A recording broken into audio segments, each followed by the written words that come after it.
नमस्कार, battle of Bengal में आप सभी का स्वागत है। आपके साथ मैं हूं खुशबू। प्रधानमंत्री नरेंद्र मोदी ने बंगाल के खड़गपुर में रैली की और ममता पर करारा हमला बोला। उन्होंने ममता बनर्जी का नया सिलेबस बताया। उन्होंने कहा कि ममता की पाठशाला में सिंडिकेट टोलाबाजी पढ़ाई जाती है। इसी पर बातचीत करने के लिए हमारे साथ स्टूडियो में मौजूद हैं कैपिटल टीवी के editor in chief doctor Manish Kumar. Doctor साहब, बहुत बहुत स्वागत है। धन्यवाद। डॉक्टर साहब, प्रधानमंत्री मोदी ने ममता का जो नया सिलेबस बताया है उस पर आपका क्या कहना है? देखिए, ममता का सिलेबस तो वो बता ही रहे थे, लेकिन साथ ही साथ एक बहुत ही चतुर राजनेता की तरह वो चुनावी कैंपेन की दिशा और दशा भी वो तय कर रहे थे। अब वो क्या हो रहा था, अब देखिए, लगातार 2-3 दिन से कोई ममता के उस टूटी हुई टांग के बारे में बातचीत नहीं कर रहा। वो पूरा डिस्कोर्स से ही बाहर हो गया। अभी क्या हुआ था, अभी देखिए, चुनाव और राजनीति को समझने के लिए इन सारी नुआंसेस को समझना ज़रूरी है। पहली बात ये कि चुनाव जीतता अक्सर वही है जो चुनाव का नैरेटिव सेट करता है। भारतीय जनता पार्टी दिल्ली में क्यों हारी? क्योंकि उसने नैरेटिव सेट कर दिया। केजरीवाल ने फ्री बिजली देंगे, फ्री पानी देंगे, कहानी खत्म हो गई और उसी पे जो है वो चुनाव हो गया। अब ये लोग छटपटाते रह गए, लेकिन नैरेटिव को बदल नहीं पाए। अभी हुआ ये कि बीजेपी अचानक से वो बढ़ती हुई नजर इसलिए आ रही थी कि बीजेपी ममता बनर्जी को बाकायदा एक एंटी हिंदू, प्रो मुस्लिम और अपीजमेंट में सारे मर्यादाओं को लांघने वाली चीफ मिनिस्टर के रूप में पेश कर रही थी। दूसरा नैरेटिव यह था कि ममता की 10 साल की सरकार वो एक भ्रष्ट सरकार है।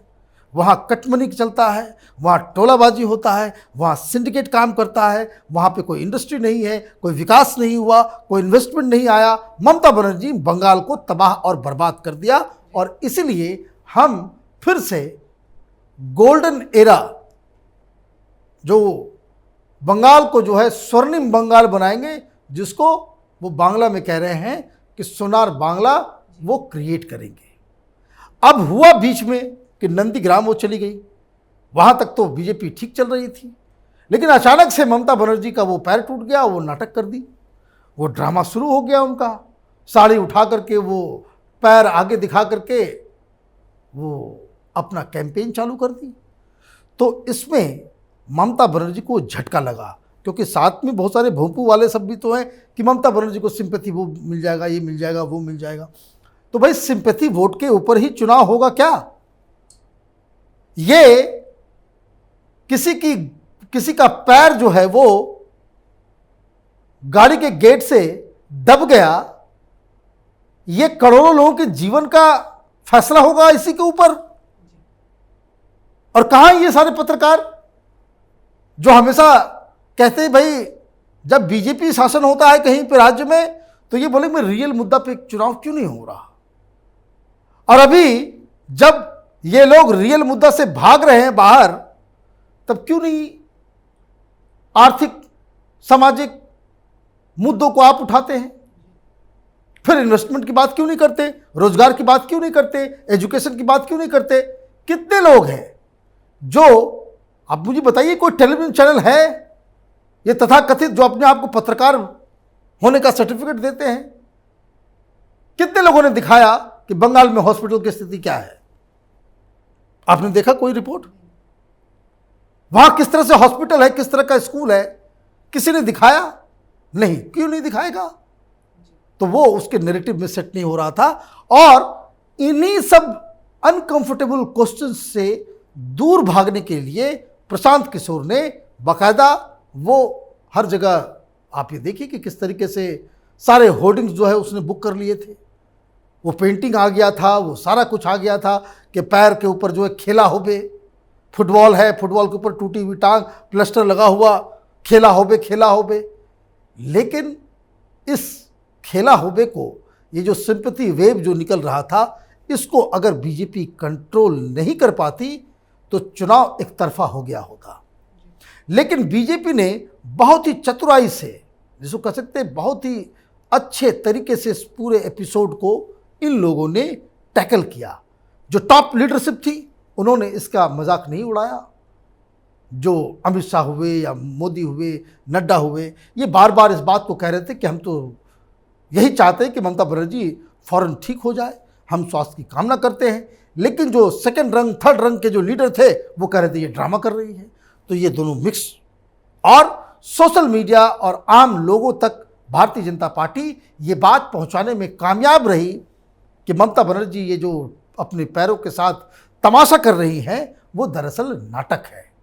आप कहीं भी किसी भी वॉक्स पॉप वाले जो बहुत सारे यूट्यूब वगैरह में आप देखते होंगे कि वहाँ पे उनके कार्यक्रम में देखिए तो कोई ये सवाल अगर करता हुआ दिखेगा तो लोग कहेंगे कि कोई बात नहीं, चलने दीजिए, चुनाव में हर आदमी अपने अपना इस तरह से करता है। तो ये जो है वो सिंपैथी वेव जो है वो खत्म हुआ। अब सवाल ये है कि अब बदले हुए परिदृश्य में जब अभी एक सप्ताह बाकी है चुनाव प्रचार का फर्स्ट फेज का, तो इसमें नैरेटिव क्या हो, यही चुनाव का, जिसको कहते थे चुनाव की दिशा और दशा जो है वो उससे तय होगी। इसी में प्रधानमंत्री मोदी की एंट्री होती है। वो पहली रैली करते हैं पुरुलिया में और दूसरा उन्होंने खड़गपुर में किया कल, और दोनों ही जगहों पे उन्होंने वहाँ के स्थानीय मुद्दों को उठाते हुए जो लार्जर इश्यूज है जिसके ऊपर भारतीय जनता पार्टी लोगों से वोट मांग रही है, उन मुद्दों को बहुत बेखूबी से इन लोगों ने उठाया। अब पुरुलिया में पानी ही नहीं है, पानी की कोई व्यवस्था ही नहीं है। लोग बॉटल से लेकर के जाते हैं, वहां पे पंप नहीं है तो पंप टूटा हुआ है, तो वहां नदी सूख गई है, सारा पानी के लेकर के हाहाकार वहां मचा हुआ है। आज से पहले प्रधानमंत्री बोलेंगे, प्रधानमंत्री भाषण में बोलेंगे, तब कोई मीडिया उसके ऊपर स्टोरी करेगी? कहां टेलीविजन वाले? पिकनिक बनाने जा रहे हैं वहां पे। एक पूरा का पूरा एक बहुत बड़ा शहर है पुरुलिया, उस इलाके का सबसे बड़ा शहर है, वहां पानी नहीं है, लोग बूंद बूंद के लिए तरस रहे हैं, मीडिया में उसकी कोई रिपोर्टिंग नहीं है। तो ये पत्रकार बनते फिरते रहते हैं जो लोग कि भाई हम तो जनता की आवाज़ उठाते हैं। तो ममता बनर्जी के वेस्ट बंगाल में उसके प्रशासन के ऊपर वहाँ जनता नहीं रहती? वहाँ क्या वोट बैंक रहते हैं सिर्फ? वहाँ पे क्या मुद्दे नहीं हैं? अब कुछ दिखा नहीं रहा, तो प्रधानमंत्री ने उसे उठाया। तो ये जो पानी की समस्या है, ये समस्या सिर्फ पुरुलिया में ही नहीं है, बंगाल के बहुत शहरों में वो रेगुलर वाटर नहीं आता, बहुत कम आता। तो ये एक दिक्कत उन्होंने उठाया और साथ ही साथ उन्होंने वापस बहुत ही चतुराई से वही भ्रष्टाचार, वही सिंडिकेट, वही टोलाबाजी, किस तरह से चावल की चोरी की गई, किस तरीके से कट मनी लिया जाता है, किस तरीके से धांधली है वहाँ, इन सारे मुद्दों को प्रधानमंत्री ने उठाया और अपनी 2 रैलियों में के जरिए उन्होंने इस पूरे चुनाव का जो डिस्कोर्स है, जो नैरेटिव है, उसको वापस उन मुद्दों पे लेकर के आने में कामयाब रहे हैं जिन मुद्दों के ऊपर भारतीय जनता पार्टी चुनाव लड़ना चाह रही थी। अब ये खेला होबे खत्म हो गया। क्यों? क्योंकि प्रधानमंत्री मोदी ने साफ साफ कह दिया कि खेला शेष होबे, खेला खत्म होगा, ममता बनर्जी का खेला अब नहीं होगा। अब बंगाल के अंदर विकास होबे, बंगाल के अंदर शिक्षा होबे, बंगाल के अंदर रोजगार होबे। तो ये इस तरह का जब नैरेटिव आप प्रहार करते हैं तो ममता बनर्जी उसका जवाब अभी तक नहीं दे पाई है। मैं सुन रहा था कि उसके जवाब में ममता बनर्जी के मुंह से गालियां निकल रही हैं, अपशब्द निकल रहे हैं। वो एक फ्रस्ट्रेटेड इंसान की जो भाषा होती है वो निकल रही है कि बाहर से लोग आते हैं, ये दंगाबाज हैं, तो लूट करने वाले हैं, तो महिलाओं के साथ रेप करने वाले हैं, तो ये हैं, तो वो हैं। 10 तरह की चीज़ें जो एक मुख्यमंत्री को शोभा नहीं देती है, माने भाषा की शालीनता, तो वो उन्होंने लांघना शुरू कर दिया है। तो ये बताता है कि भारतीय जनता पार्टी और प्रधानमंत्री मोदी किस तरीके से बंगाल चुनाव में नैरेटिव क्या हो उसको डिक्टेट कर रहे हैं। जी, और मनीष जी, जिस तरीके से भ्रष्टाचार एक बहुत बड़ा मुद्दा है बंगाल चुनाव के अंदर, और अभी चुनाव शुरू ही होने वाले हैं, अब भी विकास मिश्रा ने जिस तरीके से खुलासा किया और पीएम मोदी जिस तरीके से वार कर रहे हैं ममता के ऊपर, तो ममता को इसका खामियाजा किस तरीके से भुगतना पड़ेगा? देखिए, ममता तो देखिए, अगर किसी समाज में भ्रष्टाचार है जी, वहां बिल्कुल रग रग में वहां पे कटमनी और पूरा चारों तरफ उसको कह सकते हैं कि त्राहिमाम मचा हुआ है। तो उसका भुक्तभोगी कौन है? आम जनता। आप उसको झूठ बोल देंगे, और इसलिए ये नैरेटिव जो अचानक से बदल गया, लोगों को याद आ गया, लोगों को समझ में आ गया कि ममता बनर्जी ये नाटक करके ये जो है अपना सारा चीज जो है वो अपने कुकर्मों को जो है छिपाने में जुटी हुई है। वहां जैसे मैं आपको बताऊं, एक बहुत सारे केसेस वहां पे तो अनोखी बातें सुनने को मिलती है कि अगर आप अपने घर के अंदर कोई कमरा बनाना चाहते हैं, घर आपका, जमीन आपकी, छत आपका, लेकिन घर में लोग बढ़ गए तो हम छत के ऊपर एक कमरा बनाना चाहते हैं। ठीक, आपको मालूम है बंगाल के अंदर ये दहशत है तृणमूल कांग्रेस का कि आप उसे नहीं बना सकते। क्यों नहीं बना सकते? तो वहां पूरा सिंडिकेट काम करता है। मिस्त्री कौन आएगा वो टीएमसी वाले बताएंगे, बालू कहां से खरीदोगे वो टीएमसी वाले बताएंगे, सीमेंट कहां से लाओगे ये टीएमसी वाले बताएंगे, छड़ें कहां से आएंगी ये टीएमसी वाले बताएंगे। ये हिसाब किताब है। और वो किसका नाम बताएंगे? तो बताएंगे इस तरीके से, अगर कोई सामान 100 रुपये की है वो आपको 130 रुपया उसके लिए पे करना पड़ेगा। ये जो 30 रुपये है वो सिंडिकेट, ये जो टीएमसी के कार्यकर्ताओं के पास जाता है। और ये सब पुलिस की नजर, आप पुलिस के पास जाएंगे कुछ नहीं हो पाएगा। मैं आपको कहानी बताता हूँ, ये तो इस तरह की कहानी है कि कोलकाता हाईकोर्ट में वहाँ दीवार बननी थी, वो थोरोफेयर हो गया था, दीवार टूट गई थी, तो लोग आते जाते थे। ये 2-3 साल पहले की कहानी, गूगल कीजिएगा आपको मिल जाएगा। तो हुआ ये कि वहां पे ये हुआ कि भाई इसको बाउंड्री वॉल दे देते हैं, तो सारा कागजी काम हो गया, कॉन्ट्रैक्टर को भी तय कर दिया गया, सब कुछ हो गया।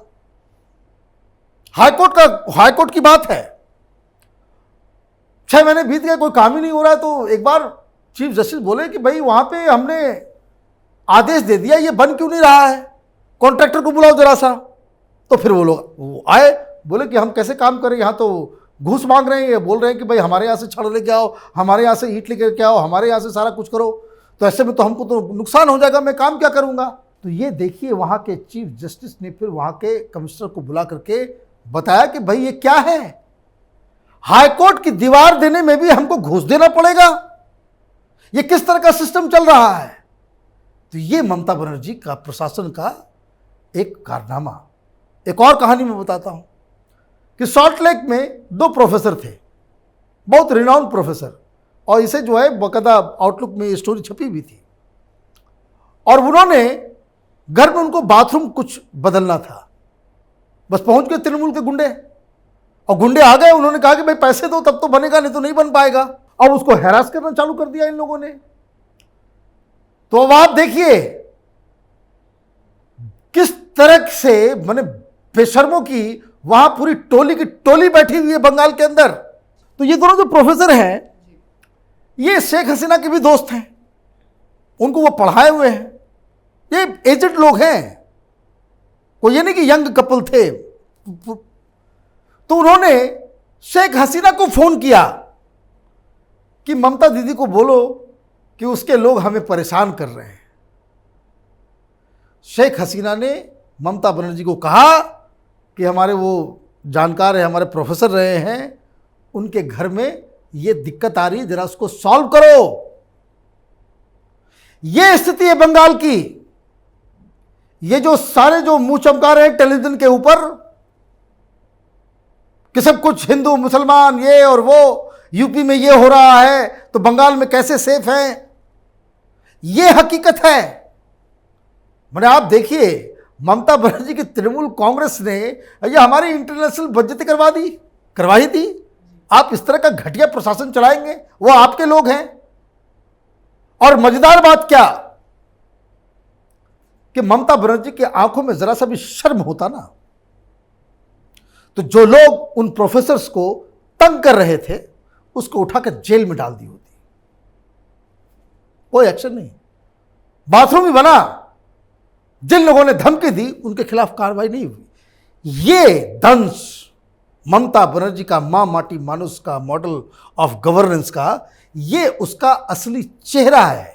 और लोग परेशान हैं, तो ऐसे में आप कैसे जीतोगे? लोग कहेंगे भाई एंटी इनकम्बेंसी तो हो गई, ऐसी सरकार को तो उठा करके फेंक देना चाहिए काला पानी पे, कि 50 साल तक फिर ये लोग वापस नहीं आ सके। जिस हिसाब से बंगाल की जनता ने वामपंथियों का भी रूल ऐसा ही था, वामपंथियों का रूल भी वैसा ही था। ये वामपंथियों से तो 2-5 कदम आगे है। वामपंथियों के दौरान जो सिंडिकेट काम करता था वो ये कहता था कि बालू लेकर के आओ, ये छड़े सीमेंट इस दुकान से लेकर के आओ, लेकिन कीमत नहीं ज्यादा लेता था।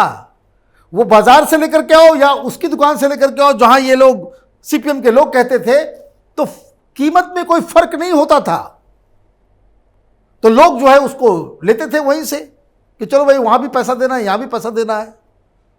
यहां जो ममता बनर्जी का जो सिंडिकेट है वो 2 कदम आगे है, दाम भी ज्यादा लेगा, सामान भी खराब देगा और ऊपर से धमकी भी वैसे ही देगा। तो ये सरकार तो जनता के जो अंदर जो गुबार है उसकी वजह से खत्म हो जाएगी। तो ये कहानी है बंगाल की। तो ये ऐसे में नैरेटिव लाना वापस ट्रैक पे, ये बीजेपी के लिए आसान काम है। अब देखिए आगे किस तरीके से इसमें बंगाल की जनता क्या फैसला लेती है, लेकिन बंगाल में लोग त्रस्त है, इसमें कोई डाउट नहीं है। जी डॉक्टर साहब, बहुत बहुत शुक्रिया इस तमाम जानकारी के लिए। धन्यवाद। तो पश्चिम बंगाल की मुख्यमंत्री ममता बनर्जी को यह पता होना चाहिए कि सिर्फ बंगाली अस्मिता की बात करने से बंगाल के लोगों का पेट नहीं भरने वाला। ना सिर्फ उन्होंने बंगाल की जनता को दरिद्र बनाया, बल्कि इसके साथ साथ उन्हें पानी तक के लिए मोहताज बना दिया। चलिए ठीक है, अगर ममता बनर्जी ज्यादा पानी का इंतजाम ना कर सके तो कोई बात नहीं, लेकिन उन्हें थोड़े बहुत पानी का इंतजाम तो जरूर कर लेना चाहिए, क्योंकि शर्म से डूबने के लिए भी चुल्लू भर पानी की जरूरत होती है। अगर आपको हमारा वीडियो पसंद आया तो इसे लाइक करें, शेयर करें और कैपिटल टीवी को सब्सक्राइब करें। नमस्कार।